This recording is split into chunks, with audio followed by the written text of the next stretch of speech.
महाराज दक्ष प्रजापति के साथ में जब विवाह हुआ तो इनके घर में 16 कन्याओं का प्रादुर्भाव हुआ। 16 कन्याएं का जन्म होता है। बड़ी हुई 13 कन्याओं का विवाह दक्ष प्रजापति ने धर्म के साथ में किया। एक कन्या है जिसका नाम स्वाहा है।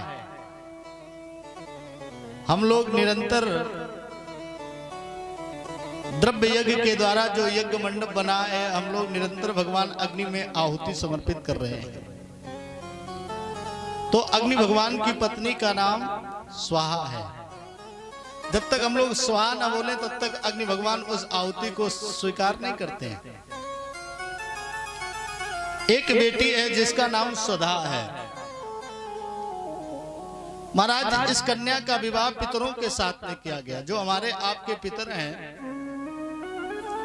जो हमारे आपके पितर देवता हैं, हमारी पितरों की माता का नाम है स्वधा। जब हम लोग हवन करते हैं तो स्वाहा बोलते हैं, और जब पितर पक्ष में पितरों को भोग देते हैं आहुति के माध्यम से, तो स्वाहा नहीं बल्कि स्वधा बोला जाता है। स्वधा सबसे छोटी बेटी है जिनका नाम है सती।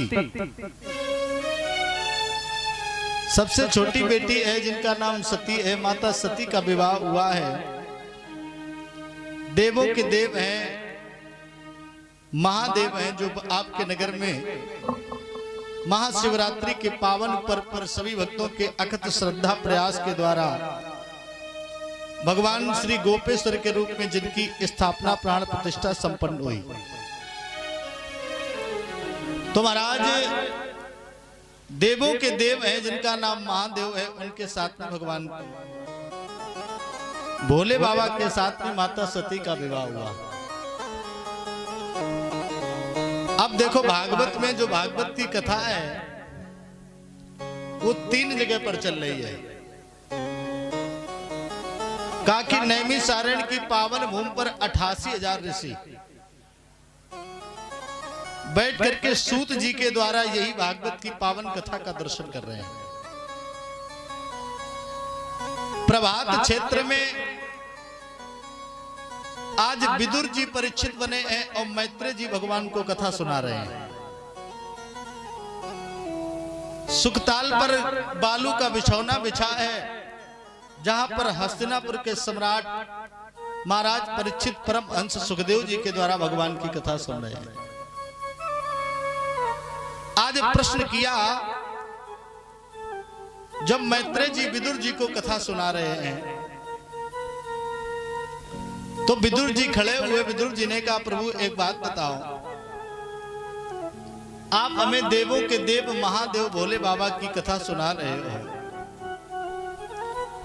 मैत्रेय जी ने कहा कि विदुर जी, भगवान भोले बाबा की जो पहली पत्नी है जिनका नाम सती है, माता सती के कोई संतान नहीं हुई। तो कहा ऐसा क्यों हुआ? कहा कि ऐसा इसलिए हुआ कि एक बार माता सती जब अपने पिता के यहाँ यज्ञ में गई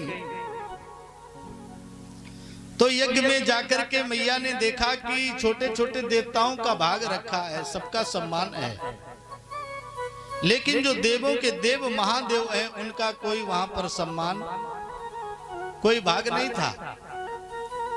तो एक पतिव्रता स्त्री अपने जीवन में कष्ट सह सकती है, दुख सह सकती है, लेकिन अपने पति के अपमान को सहन नहीं कर सकती। बहुत सी ऐसी माताएं हुई जिनके पति का ससुराल में, उनके ससुराल में, उनके मायके में अपमान हुआ। धन्य है सनातन धर्म की माताएं जिन्होंने अपना मायका का परित्याग कर दिया। आज तो का ऐसा क्या हुआ जिससे दक्ष ने भगवान भोले बाबा का अपमान कर दिया। जो भोले बाबा हैं वो तो करुणा के सागर हैं, भोले बाबा तो दया के सिंधु हैं। और भोले बाबा का अपमान दक्ष ने किया तो क्यों किया, जरा इस पर थोड़ा प्रकाश डालो। मैत्रेय जी कहने लगे, इस संसार में भैया अपबल तपबल बाहुबल एक बल है दाम। जैसे आप किसी व्यक्ति को कोई पद मिल जाए, अच्छा उसे जब पद मिल जाता है तो कहीं ना कहीं उसे संकुचित अभिमान हो ही जाता है। तो दक्ष को आज प्रजापतियों का नायक बनाया गया, राजा। तो दक्ष को जब पद मिला तो पद से क्या हुआ, उनके अंदर अभिमान हो गया। अच्छा ये जो पद है, ये पद हमें परम पद की भी प्राप्ति कराता है और पतन के मार्ग को भी दिखाता है। जो पद है महाराज, इससे परम पद की भी प्राप्ति हो जाती है और पतन भी हो जाता है। आप विचार करो, ये जीवन जो हम आपको दिया है, ये जीवन देने वाला कौन है? तो का परमात्मा है। और जीवन देने वाला परमात्मा है। जीवन जीने की जो कला है वो कौन सिखाता है? तो का जीवन जीने का मार्ग प्रस्तुत करता है महात्मा। जीवन देने वाला परमात्मा है। जीवन के मार्ग को, जीवन की दिशा को देने वाला अगर कोई है भारत में तो वो महात्मा है। अब कहा कि जब दक्ष को पद मिला तो अभिमान हो गया।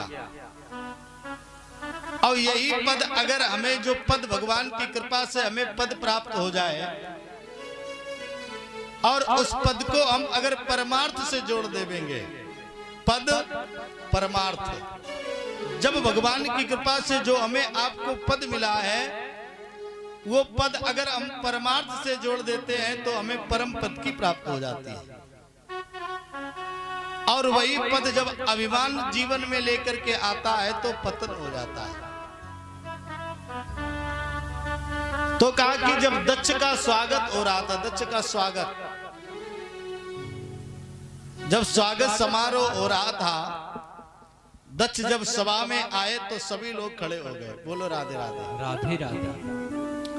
सभी लोग खड़े हो गए। अब 3 लोग नहीं खड़े हुए, ब्रह्मा जी, विष्णु जी और भगवान शंकर।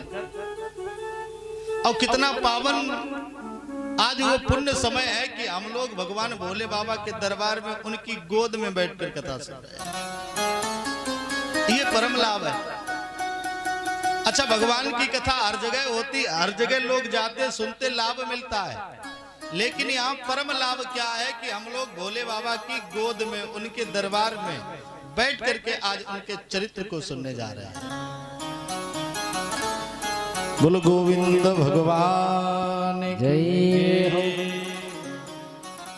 अच्छा, भोले बाबा हैं कैसे, कितने दयालु हैं। अगर भोले बाबा के ऊपर हम लोग नित्य जल चढ़ाएं तो क्या प्राप्त होता है?